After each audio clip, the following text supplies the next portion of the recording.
Hello and welcome back to yet another amazing episode of the One Special Place podcast.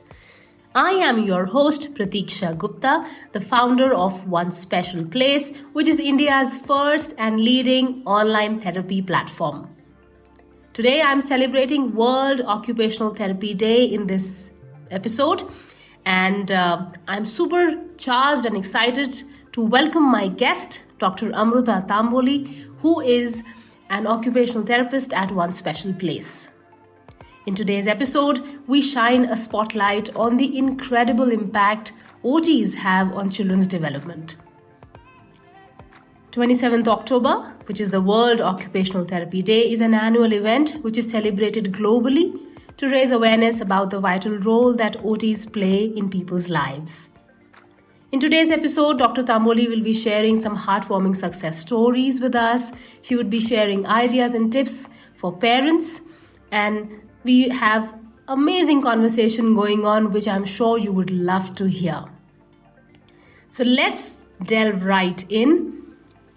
You must also subscribe to our podcast and check out www.onespecialplace.com for connecting with any of us to help your child or your loved one achieve their full potential. So here I am inviting Dr. Amruta Tamboli for our conversation. Welcome, Amruta.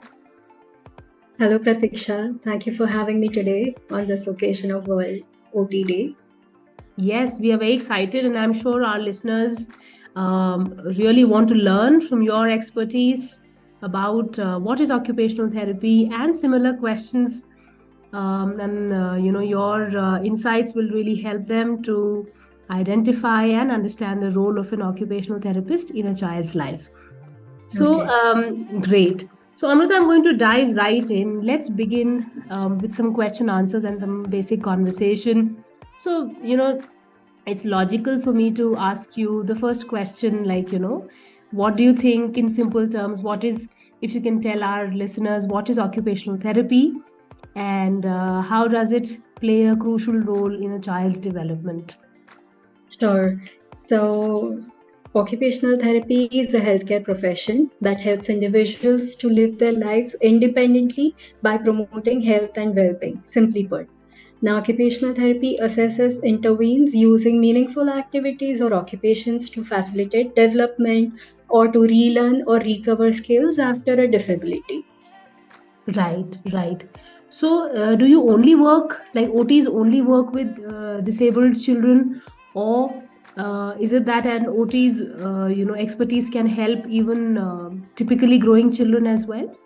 Yes, typically growing children as well, adults in their workplaces as well. So typically growing children also need certain type of stimulation and interaction. So occupational therapists guide parents as to how to shape that interaction with their child. Now, ergonomics is a field where preventive measures are taken by reorganizing the workplaces. Okay. So yes. That's very interesting. I'm sure we'd like to learn more from you. So, can you share any common challenges that children might face and, where an occupational therapist can help that child and how you as a professional address those challenges? Yes. So common challenges faced in children are delayed developments, sensory processing difficulties, organization skills, limitations in their play, social life, social interactions, visual perceptual deficits. Children can also be helped for deficits in fine motor skills, eye-hand coordinations, activities of daily living, and so on. Great. So you mentioned about children's attention and play behavior. So do you see that often, like these days, children having attention difficulties? And if you have any success stories or examples where you have worked with children with poor attention and you would like to share with our listeners? Yes. So post-COVID times or pre-COVID times, the screen time was not as much in Yeah. news as it was during the COVID times. And children who developed typically then with a lot of screen time were not actually engaging with their environment. Now, a developing brain needs social interaction, it needs movement, it needs exploration for all the integration of reflexes to happen and development to happen naturally. So, when this was not done, definitely there are cases of increased deficits in attention levels by a child, or inability to socially engage even, with their peers, and limited play skills. Right, right, right. Great. So yes. So you have worked with children.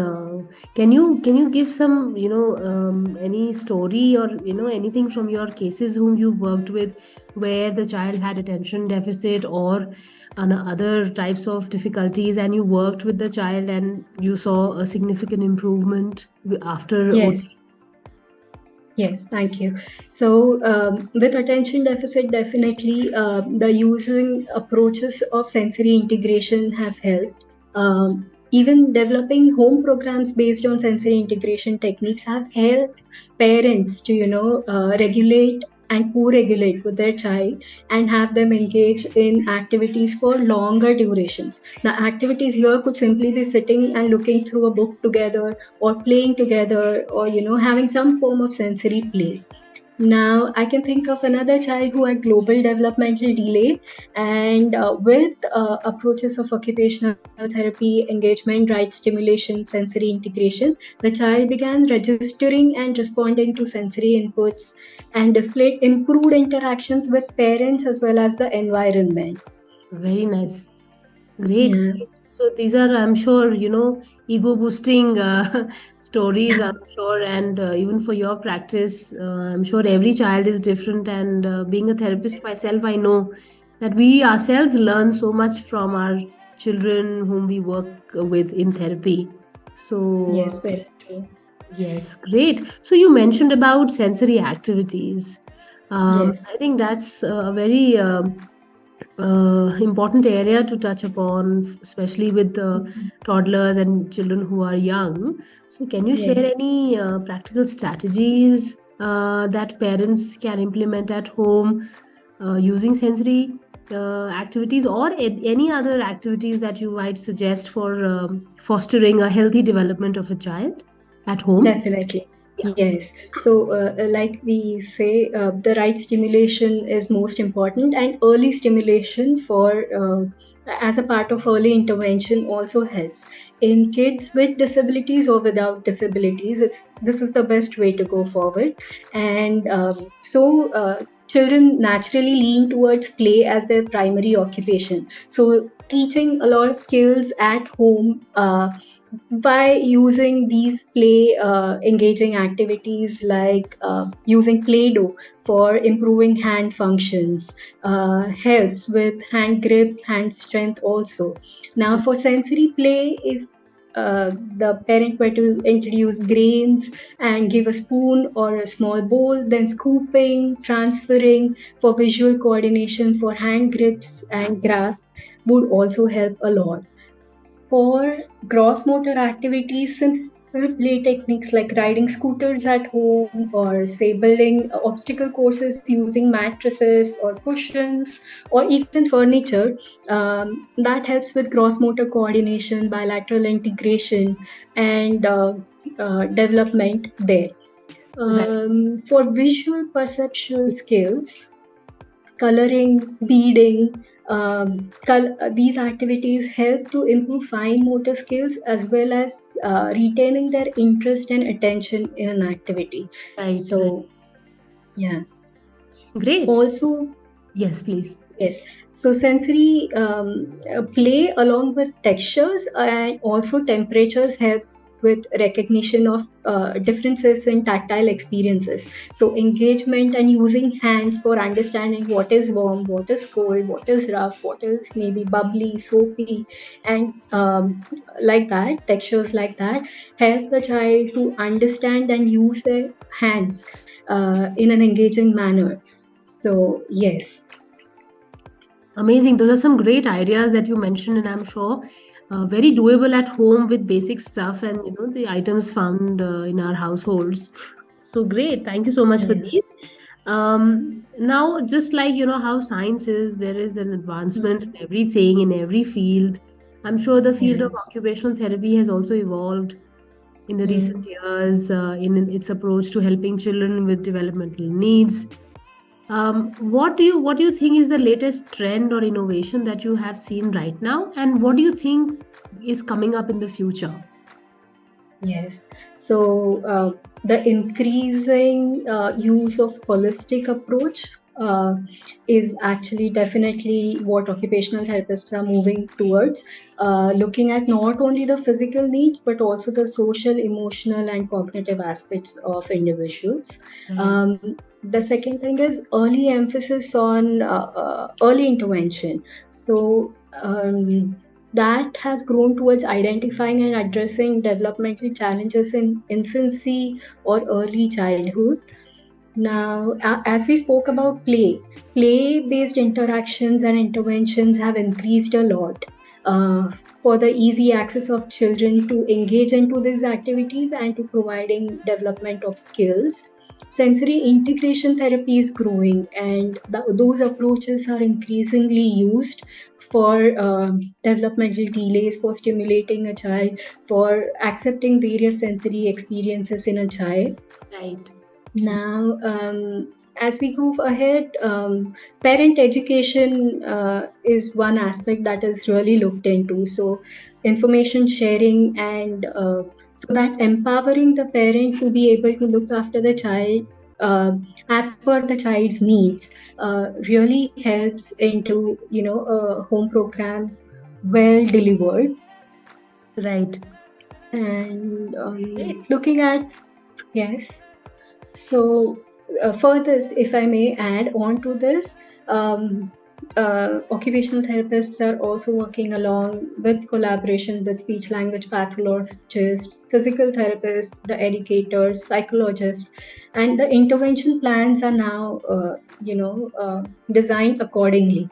So, yeah. Yes, that's great. I think I really like your insights into that even the occupational therapy field is looking at a more holistic approach while dealing Mm. with children, especially. So I'm sure with a collective multidisciplinary teamwork towards children's overall development, I'm sure Yes. a good care can be provided to children, those who need such services. Yes, Pratiksha, well put. Yes. Yes, absolutely. So, Amrita, just couple of things. So, I know that since you are working at One Special Place, and we at One Yeah. Special Place provide exclusive teletherapy or online therapy. So, what are your thoughts on teletherapy and OT? And Yes. has it been successful with your children, clients whom you are serving? If you can shed some light in that aspect, please. Right. Yes, so teletherapy and using technology have been a way to make therapy accessible to individuals who are remotely placed or are unable to attend therapy for various reasons, for their disabilities, for time constraints, and things as such. And definitely, occupational therapy through tele rehab has been an interesting approach that we've been using and seeing. We I am proud to say that we do see changes in the child, changes in the way a child and parent interact together, the skills that are developed. So I think it has definite benefits. Tele-rehabilitation, occupational therapy has definite benefits in the form of convenience, as the sessions can be attended from the home and at suitable times for the individual. Here, the parent engagement with the child or the caregiver engagement with the individual is highest because we guide the parent or the caregiver and they are the facilitators. So they get the things done. So that's how, even if the therapy sessions were twice a week, the parent learns to engage with the child in a different manner all through 7 days of the week. And that immensely helps in development. Yes, I think that's a So, great way that you've put this up, Because I, as a therapist and the founder of this telehealth platform, One Special Place, I get faced this question so many times that, oh, you're doing occupational therapy online, how are you doing it, is it even possible? So I think Yeah. because it's parent mediated, so even though Yes. it is less number of sessions in a week, but the parent themselves learn so much while being with the therapist and the child simultaneously, that they are able to Yeah. facilitate development in the day-to-day interactions with the child. So I think it's Very true. nicely put.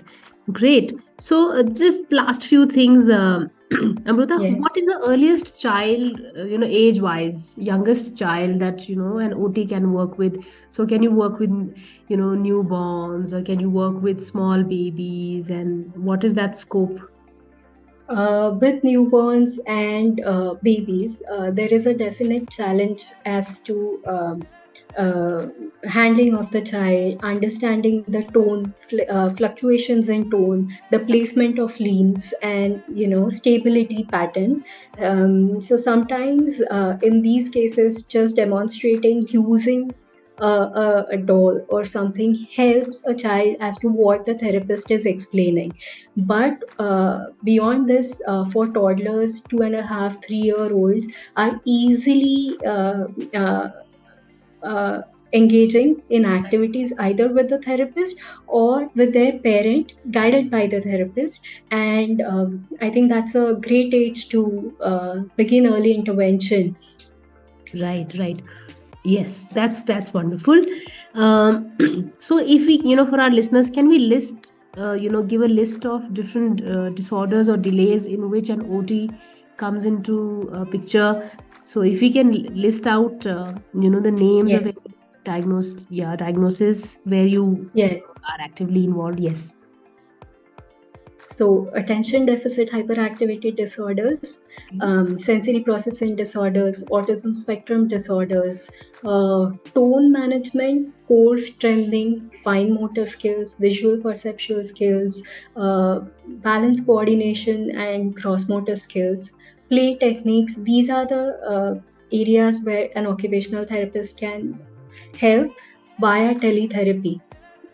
Great. Awesome. So, Awesome. And yes, also remember that a child who had poor handwriting, you have helped such children also who have poor fine motor and coordination skills, but yeah, that gets reflected in poor handwriting. And so even such children can approach One Special yes. Place for any help with Yes, the intervention by an occupational therapist.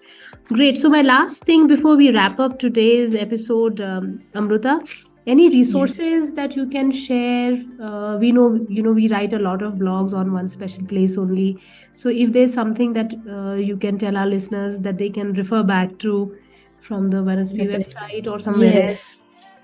So, you get us to be involved into a lot of videos. So, the resources that I can think of are the 1SP videos on YouTube. Follow the Instagram to have knowledge about the recent talks, the training programs like we did recently for the ASC, and the blogs, if referring to blogs, the boom cards that we use and refer for clients. These are excellent resources I can think of right away that we are using at 1SP and are benefiting our clients. Clients as well. Wonderful. So, listeners, we will be posting a link below under this episode description where you can find more activities and resources to refer back to. And with this, I have come to the end of this episode. Thank you, Amruta, Dr. Amruta. It was lovely chatting with you. And I'm sure this was just a brief window into what you actually do. But Yeah. I hope it has helped the listeners. Thank you once again, Dr. Amruta, for Thank joining you. me Thank today. you, Pratiksha, for having me. It was wonderful talking to you. Absolutely. Thanks once again. Dear listeners, thank you for tuning in today. We'll be back with another exciting episode next week. Until then, bye bye and thank you.